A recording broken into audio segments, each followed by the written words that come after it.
బోనాలు ఎత్తిన తర్వాత 5గురు మాత్రం ఖచ్చితంగా చనిపోయాడు. అన్ని మాటలు అన్నారు, ఇప్పుడు రండి ముందుకి, ఎందుకు అనట్లేదు? నిజంగా మీకు అంత సత్తా ఉంటే ఇప్పుడు నా ముందు మాట్లాడాలి కదా. లేనిపోని వల్ల ఇంతసేపు మీ ముందే మాట్లాడారు, లేనిపోని ఏం మాట్లాడలేదు. అయితే మేము ఆల్రెడీ ఈమెకు చేయనిపోతే అంట మా ఆవు మీద మా మీదనే పడి మా ఆవు చనిపోయిందంట. ఇప్పుడు మీ ఊర్లో సౌందర్య అనేట ఉంది, ఆమె జెన్యునా కాదా, నార్మల్? అది నాకెట్లా తెలుసు? ఆమె డ్రామా చేస్తుందో ఏం చేస్తుందో నేనేం చెప్పలేదుగా. ఆమె దేవుడు ఆమె ఇష్టము. ఒకవేళ ఇప్పుడు ఇంకొక క్వశ్చన్ ఏంటంటే, మీకు ఇప్పుడు ఆల్రెడీ దేవుడు వస్తాడు కాబట్టి అప్పుడప్పుడు రమ్మన్నప్పుడల్లా వస్తాడా? దానం అట్లా రాడు, తన స్థలంలో వచ్చినప్పుడే వస్తాడు. ఎక్కడ పడితే అక్కడ. నేను కొండగట్టు కూడా పోయినా, ఆడికి పోయినప్పుడు నేను పోయినప్పుడు కూడా ఆడ కూడా రాలే నాకు దేవుడు. ఎందుకంటే అప్పుడు రానప్పుడు మా ఆయన కూడా నా మీద సీరియస్ అయింది, ఈడ దేవుడు దేవుడు ఎందుకు రాలేదని. అంటే ఏడ పడితే ఆడ దేవుడు రాడు, ఇది మాత్రం గ్యారెంటీగా చెప్తాను. సో ఈ సమాధానంలో అంటే ఇప్పుడు మరి సౌందర్య గారు వచ్చి ఇంటర్వ్యూలలో యాంకర్లు అడగంగానే శిగం వస్తుందా అంటే ఊగి చూపిస్తుంది కదా, అది ఎంతవరకు నిజం? దేవుడైనా డప్పు కొడితే ఆడొస్తాడు అంతే, ఏడ కొడితే ఆడ రాడు దేవుడు, ఇది కన్ఫర్మ్. ఓకే, సో ఈ పర్సన్ అనేది ఎంత జెన్యున్ మీకు అర్థమవుతుంది కదా, ఎందుకంటే ఎక్కడ పడితే అక్కడ రారు. అదే మీరు జెన్యున్ గానే చెప్పారు, దేవుడు అనేవారు ఎక్కడ పడితే అక్కడ రారు. మరి ఈ అమ్మాయి వచ్చి ఇంటర్వ్యూలలో శిగా లొగుతుంది. దేవుడు వచ్చినా పై మీదికి వచ్చిన 2 నిమిషాలు 3 నిమిషాల కంటే ఎక్కువ ఉండడు. అయితే మరి ఇప్పుడు ఇంటర్వ్యూలలో యాంకర్లు ఊగుతావా అని రెచ్చగొట్టంగానే రెచ్చిపోయి ఎందుకు శిగాలు వస్తుంది? అది ఆమె ఇష్టం, తన మనసులో ఏమనుకొని వస్తుందో మాకు తెలియదు. మా ఊరు మంచిగా కావాలని మేము కోరుకుంటున్నాం. ఈ బోనాలు ఎత్తిన తర్వాత 5గురు మాత్రం ఖచ్చితంగా చనిపోయిండ్రు. అందుకు మా ఊర్లో 5గురు చనిపోయినందువల్ల మేమందరం ఆగిపోయినాం. అదే సమస్య, ఏం లేదు. మరి 5గురు ఆగిపోతున్నా, ఎందుకు దేవుడు ఒక సూచన ఇయ్యట్లేదు ఇవన్నీ ఆగడం? అంటే ఆ అమ్మాయికి కూడా చెప్పినాం, తండ వాళ్ళందరు కలిసి కూర్చోబెట్టి చెప్పినాం, మేము తండ లోపలనే కూర్చోవాలి దేవుడు అని. నేను పొలిమేర దాటి కూర్చుంటా అని ఆ అమ్మాయి, ఆ దేవత అన్నదో ఆ అమ్మాయి అన్నదో మాకు సంబంధం లేదు. మా తండ వాళ్ళందరు కలిసి తండలోనే కూర్చోబెడతాం, మేము ప్లేస్ కూడా చూపిస్తాం. వాళ్ళ పాలలు కూడా అన్నారు, ఈ చిలకల కూర్చోబెడతాం, మేము ఇంత భూమి ఇస్తామని అన్నారు. కానీ వాళ్ళు వినలేదు, వాళ్ళ చిలకల్లో వాళ్ళే కూర్చోబెట్టుకున్నారు. అంటే వాళ్ళ స్వార్థం కోసం వాళ్ళ చిలకలు పెట్టుకురంటారా? ఊరోళ్ళ జనాల గురించి మనుషులు, అది వాళ్ళ మనుషుల మాట. అది అంటే మీరు అందరూ నమ్మి ఫస్ట్ బోనాలు ఎత్తారు కదా. దేవత వచ్చింది, మా తండ ఇట్లా డెవలప్ అయితలేదు, దేవత వచ్చింది, ఇప్పుడైనా డెవలప్ అవుతుందేమో అని మేము నమ్మి అందరం కలిసి తండ వాళ్ళు ఇల్లుకి 5,000 కలిపి బోనాలు ఎత్తినాం. సో మొత్తానికి ఓవరాల్ గా మీకు అనిపించింది అయితే, నాకు తెలిసి సగం మంది ఇక్కడ బురుడి కొడుతున్నారు, సగం మంది అయితే వాస్తవాలు చెప్తున్నారు. ఎందుకంటే తను చెప్పింది నిజం, ఎందుకంటే శిగం అనేది ఎక్కడ పడితే అక్కడ రాదు.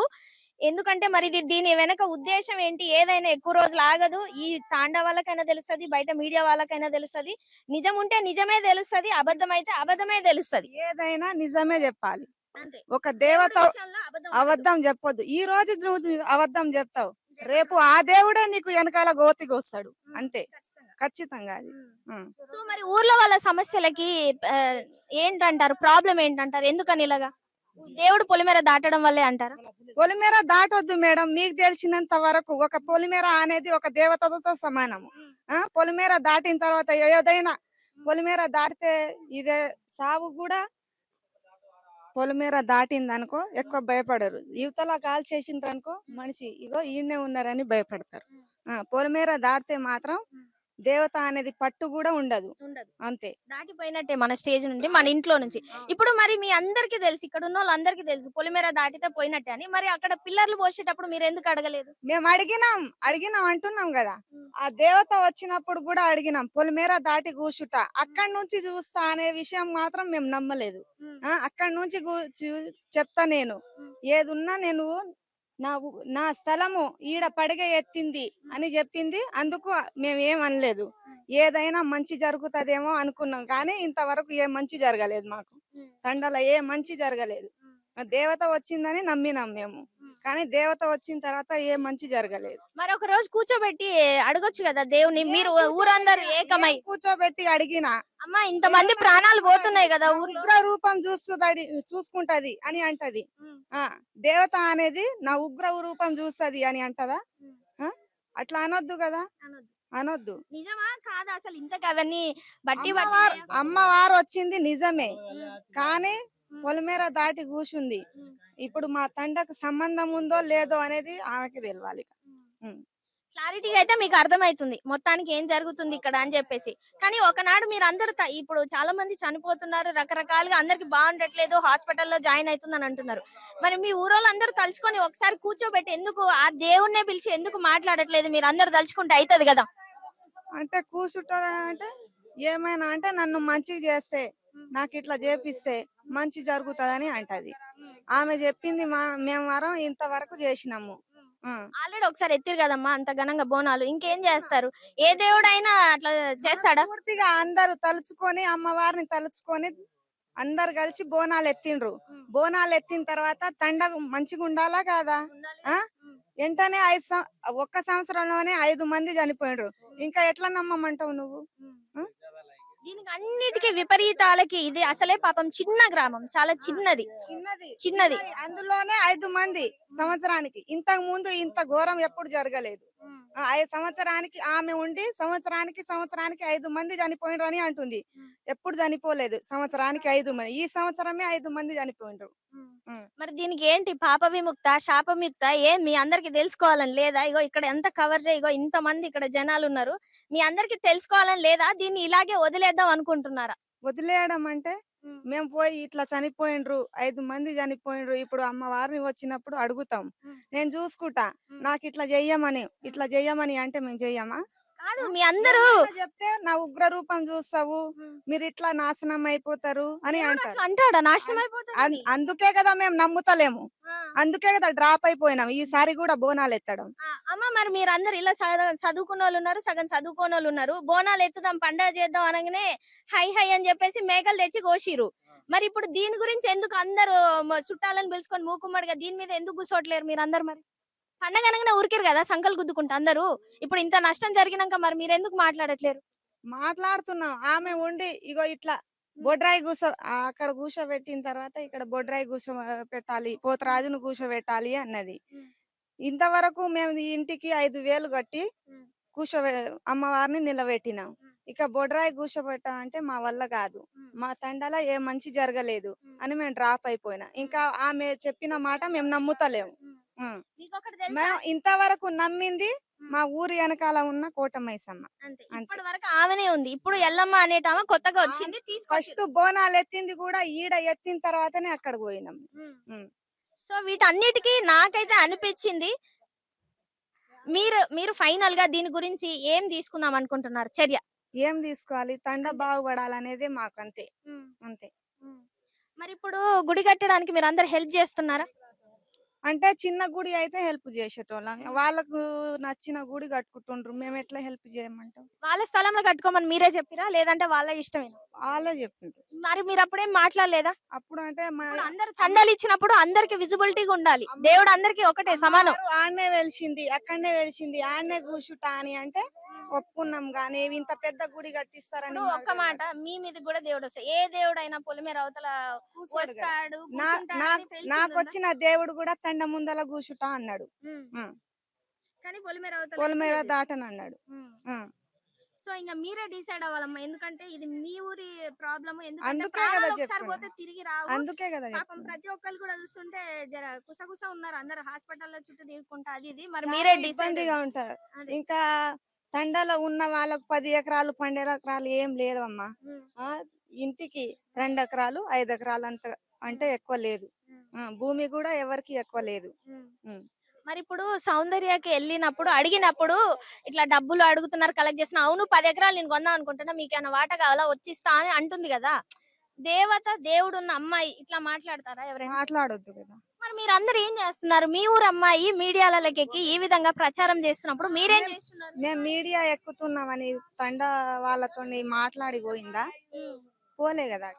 పోలేదు మీకు చెప్తారా అవన్నీ చెప్పకుండా పోతారు కదా, మీరు చూసి యాక్షన్ తీసుకోవాలి కదా. అంటే అమ్మవారు తండ సంబంధానికి వచ్చిందని అన్నది ఆమె. ఇప్పుడు ఆ తండ వాళ్ళకి అందరిని పిలిచి ఏదైనా మాట్లాడాలి కదా.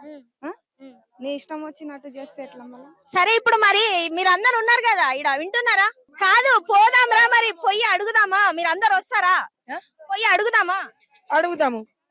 అందరు వస్తే అందరు ఎక్కడ వాళ్ళు అక్కడ కూలికి పోనీకి రెడీ అయినాక ఎవరు వస్తారు మేడం? ఇప్పుడు బోనాలంటేనే ఉరుకుతారు, అడుగుదామంటేనేమో సప్పుడు చెప్తామంటే ఆ రోజు మాకు అవుతుంది మంచిగా అయితే దేవుడు చక్కగా చూస్తాడు కదా అనుకుని ఎవరైనా ఫస్ట్ స్టెప్ వేసినాకనే తర్వాత అనేది ఆలోచిస్తారు. స్టెప్ వేసినాం మంచిగా అనిపించలేదు, డ్రాప్ అయినాం. మరి ఇప్పుడు డ్రాప్ అయ్యారు, ఏంటి పరిష్కారం అని అడగాలి కదా. సౌందర్యకి అమ్మగారు వస్తుంది కాబట్టి అడగాలి కదా. అడగాలంటే ఇంకా అందరు అనుకోవాలి. ఇప్పుడు నువ్వు అన్నట్టు అందరు ఇప్పుడు ఇక్కడే ఉన్నారు కదా, ఇప్పుడు అడగాలంటే ఇంకా అడగొచ్చు, దానికి ఏం పర్వాలేదు. సరే మరి మీరు అందరు ఉన్నారు కదా ఇక్కడ, అడుగుదామా వద్దా? పోదాం పదండి మరి వాళ్ళ ఇంటికి. మేడమే ఇక్కడికి వచ్చారు కానీ ఎక్కడ పడితే అక్కడ దేవుడు వస్తాడో రాడో తెలియదు కదా. షోర్ వెళ్దాము. చాలా వరకు డౌట్స్ ఉన్నాయి, చాలా వరకు క్లారిటీ ఇస్తా నేను. సరే పోదామా అందరం? సప్పుడు ఏరేంది, పోదామా ఇంటి దగ్గరికి?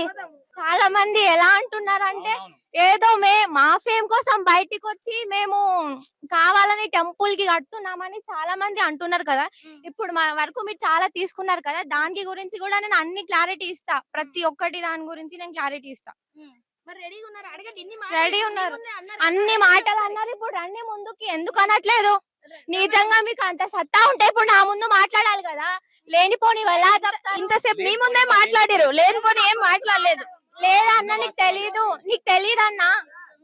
నా ముందు ఒకటి చెప్తారు, నా వెనకాల ఒకటి చెప్తారు. ముందు ఒకటి చెప్తారు, వెనకాల ఒకటి చెప్తారు. ముందేమో మంచిది అంటారు. నిజమే. సరే బోనాలు ఎత్తినా ఓకే, ఎత్తినాక మాకు మంచిగా అనిపించలేదు. నెక్స్ట్ టైం మేము పోలేదు.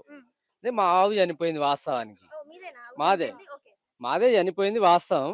అయితే మేము ఆల్రెడీ ఈమెకు చేయని కోతే అంట మా ఆవు మీద మా మీదనే పడి మా ఆవు చనిపోయింది అంట. ఇంటర్వ్యూలో ఇచ్చింది ఏమే.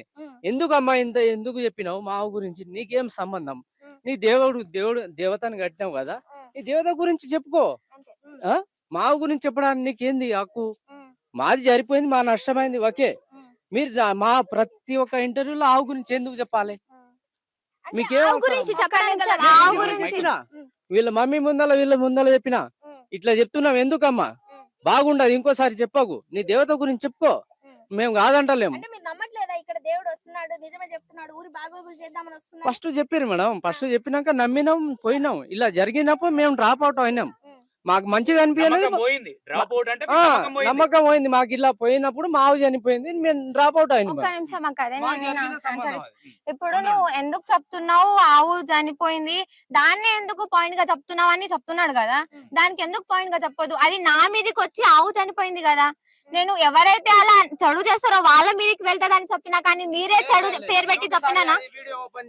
అన్న బాబాయ్ పేరు పెట్టి చెప్పలేదు డాడీ, నేను పేరు పెట్టి చెప్పలేదు. వాళ్ళ మీద నాకు కాకుండా మా దేవత ఏదో చూపి వాళ్ళ మీదనే పడ్డదని మీరు చెప్పారు. చెప్పలేదు.